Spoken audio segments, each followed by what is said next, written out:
एक सेठ अपने नगर का सबसे धनी और धार्मिक प्रवृत्ति वाला व्यक्ति था। सेठ के पास अधिक धन संपत्ति थी, किसी चीज की कोई कमी नहीं थी। वो बहुत ही सुखपूर्ण अपना जीवन अपने परिवार के साथ जी रहा था। सेठ और उसकी पत्नी शुरू से ही असहाय लोगों की मदद करते थे। उन्हें एक समय का भोजन कराया करते थे, जिसके कारण उन्हें बहुत ही ज्यादा सुख की अनुभूति होती थी। वही वो दोनों साधु महात्माओं को बहुत मानते थे। उन पर उनका बड़ा विश्वास था। उनके नगर में जब भी कोई साधु महात्मा आते, वो उनसे मिलने, उनके उपदेशों को सुनने जरूर जाया करते थे और उन्हें स्वयं के घर ले आकर उनका आदर सत्कार भी किया करते थे। यदि सेठ के घर के पास से कोई भिक्षु जाता तो वो उसे भी अपने घर आने का आग्रह करते। इसी तरह बार बार एक सन्यासी उनके घर पर भिक्षाटन करने आ जाता है और अपनी भिक्षा पात्र आगे करके भिक्षा मांगता है। सेठ सन्यासी को देख उसे अपने घर आने के लिए आग्रह करते हैं। सन्यासी भीतर जाता है। सेठ और उसकी पत्नी उनकी आओ भगत में लग जाते हैं। वो दोनों तुरंत उसके बैठने के लिए एक तख्त पर चादर बिछा देते हैं और सन्यासी के हाथ पैर धुलवाकर उसे कुछ विश्राम हेतु कहते हैं और स्वयं उसके भोजन की तैयारी में लग जाते हैं। तभी सेठ की पत्नी कुछ सामान लेने के लिए कहती है। सेठ बाहर चला जाता है। यहाँ उसकी पत्नी भोजन बनाने में लग जाती है। कुछ देर बाद जब सेठ की पत्नी आकर सन्यासी को भोजन परोसने लगती है, सन्यासी भोजन ग्रहण करने लगता है। सन्यासी सेठ के घर के शांत वातावरण और उसके घर का स्नेह देखकर उसकी पत्नी से बड़ी ही विनम्रता से पूछता है कि माता, आपके परिवार में कौन कौन है?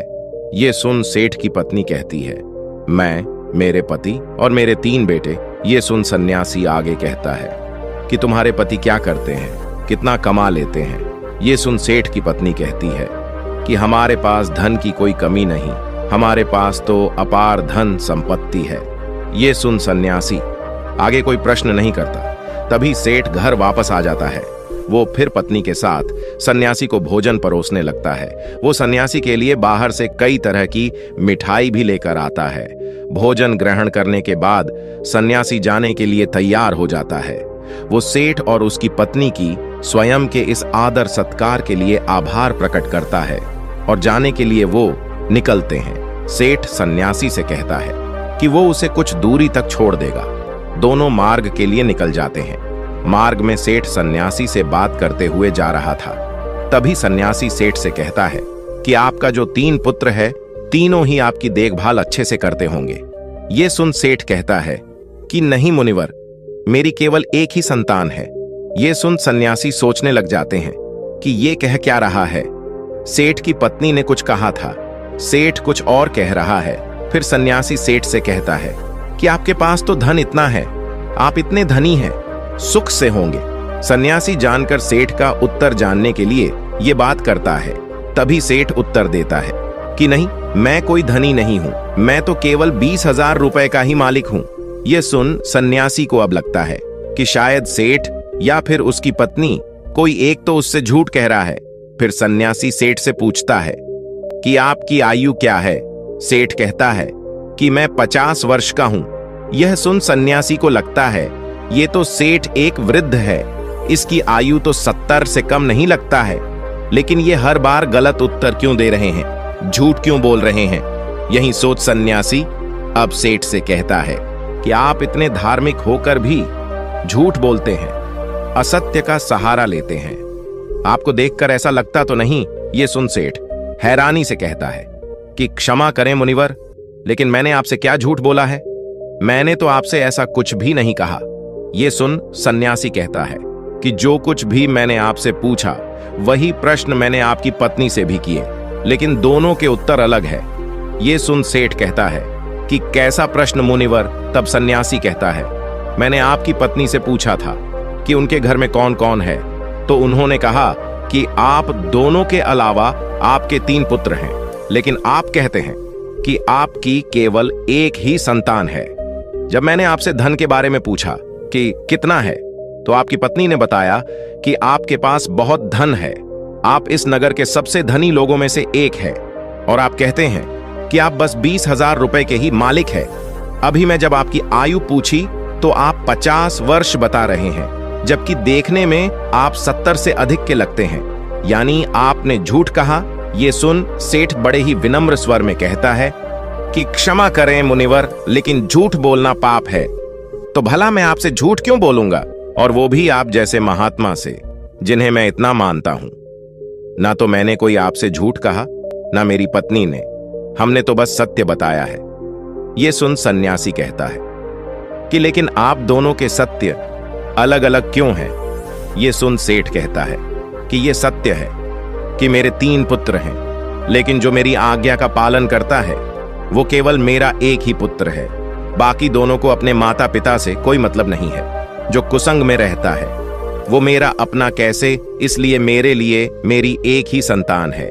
आपकी दूसरे प्रश्न के अनुसार रही धन की बात, तो मुनिवर, मेरे लिए मेरा वही धन अपना है जो मैं स्वयं के जीवन में उपयोग करता हूं, और वो इतना ही है जितना मैंने बताया। बाकी सब जो है वो मेरा नहीं है। उसमें से कुछ मैं असहाय लोगों की, जरूरतमंदों की मैं मदद कर देता हूं, तो कुछ मेरी इस देह को त्यागने के बाद मेरे सभी सगी संबंधी ले जाएंगे। तो उस पर मेरा कैसा अधिकार? अब बात करें अंतिम प्रश्न की, तो मैं अपने 50 वर्षों की आयु तक महात्माओं की शरण में जाकर शिक्षा लेना, जीवन के सही मूल्य को समझना सीखा है, उनकी सेवा की है, और उस पर ही मैं इस संघ से जुड़ गया हूं। यही कारण है कि मैंने आपको अपनी आयु ये बताई है। अब आप ही बताएं, क्या इसमें मैंने कुछ झूठ कहा? ये सुन सन्यासी को अब सेठ की पूरी बात समझ आ जाती है, और वो कहते हैं कि क्षमा करें, मुझे पहले आपके विषय में जान लेना चाहिए था, स्वयं के भीतर आपकी झूठी छवि बनाने से पहले। और तब सन्यासी सेठ की बात का मान रखते हुए आगे बढ़ जाता है, और सेठ पुनः अपने घर लौट जाता है। अतः किसी के प्रति अपना नजरिया बनाने से पहले, प्रतिक्रिया देने से पहले सामने वाले की बातों को भी पूरा सुन लेना चाहिए। एक बार व्यक्ति किसी महात्मा के आश्रम में बैठ उनके उपदेशों को सुन रहा था। तभी वो महात्मा से कहता है कि मुनिवर, आप सभी संत महात्मा हमें चिंता से जुड़े कई उपदेश देते हैं। क्या आप हमें कोई ऐसा हथियार नहीं बता सकते जिसके द्वारा हम चिंता को स्वयं के जीवन से निकाल कर फेंक ही दें? चिंता में ऐसा क्या है जो व्यक्ति को बर्बाद कर देती है? क्योंकि एक तनावरस व्यक्ति इतना परेशान हो जाता है कि सब कुछ वो गवा देता है। ऐसा आखिर क्यों होता है? उस व्यक्ति की बात सुन महात्मा कहते हैं कि चिंता एक ऐसी मानसिक समस्या है जो यदि व्यक्ति को पकड़ ले तो उसे डुबो देती है। उसे केवल स्वयं से मुक्त कर ही आप सुखी रह सकते हैं, और ये तब होता है जब आप स्वयं को मजबूत कर लें। आपको केवल बस ये समझना है कि स्थिति चाहे कैसी भी हो, हमें उस समय तनाव में नहीं आना है, घबराना नहीं है, बल्कि स्वयं को भीतर से मजबूत रखना है। यदि आपने अपने भीतर हौसला रखा है तो कोई चिंता आपका कुछ नहीं बिगाड़ सकती। ये सुन व्यक्ति कहता है कि किंतु ऐसा होता है क्यों? क्यों एक छोटी सी चिंता भी हमारे मुख की हंसी को छीन लेती है? ये सुन महात्मा कहते हैं कि आपको एक छोटी सी कहानी सुनाता हूं, ध्यान से एकाग्र होकर सुनना। एक बार पिता ने अपने पुत्र को काफी परेशान और निराश देखा।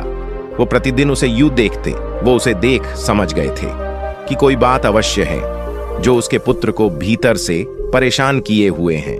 पिता ने कई बार पुत्र से यह पूछना चाहा कि वो किस चिंता में है, लेकिन पुत्र हर बार ये दिखाता कि कुछ नहीं हुआ और वो वहां से चला जाता। पुत्र के इस व्यवहार से पिता को यह विश्वास हो गया था कि अवश्य कोई बात है, चिंता है जो उसे भीतर से खाई जा रही है, लेकिन वो बता नहीं रहा है। तब पिता ने एक दिन पुत्र को अपने पास बुलाया और उसे समझाते हुए कहा कि जीवन में हम कितनी भी सफलता क्यों ना पा ले, लेकिन यदि हमारे भीतर चिंता या तनाव ने घर कर लिया तो ये हमारे उन्नति के बीच एक वादा बनकर आ जाती है। चिंता व्यक्ति को आगे बढ़ने नहीं देती, उसके भीतर कई सारी नकारात्मकता को भर देती है। चिंता बहुत ही भयानक होती है, ये सुखी समृद्ध घर को भी तबाह कर देती है। ये सब सून पुत्र कहता है कि आप कहना क्या चाहते हैं? पिताजी मैं समझ नहीं पा रहा हूं। तब पिता पुत्र को लेकर एक जंगल की तरफ चले जाते हैं और वहां पहुंच पुत्र से कहते हैं कि ये पेड़ जो तुम देख रहे हो ये कई वर्ष पुराना है। ये मेरे पिता के पिता के पिता यानी कि 3 पीढ़ी से भी ज्यादा पुराना पेड़ है और आज भी बाहर से उतना ही मजबूत है जितना पहले था। चाहे कितनी भी आंधी, तूफान, वर्षा क्यों ना आ जाए, इस वृक्ष को हिला तक नहीं पाई है। यही नहीं, इस पर न जाने आज तक कितने पेड़ भी टूट कर गिर गए हैं। बिजली गिर गई है, लेकिन ये पेड़ फिर भी नहीं गिरा, वहीं पर खड़ा है पूरी मजबूती के साथ। ये सब सुन पुत्र पिता से कहता है कि लेकिन ये सब आप मुझसे क्यों कह रहे हैं? तब पिता आगे उससे कहते हैं कि यहां मेरे साथ पीछे की तरफ आओ, कुछ दिखाता हूं।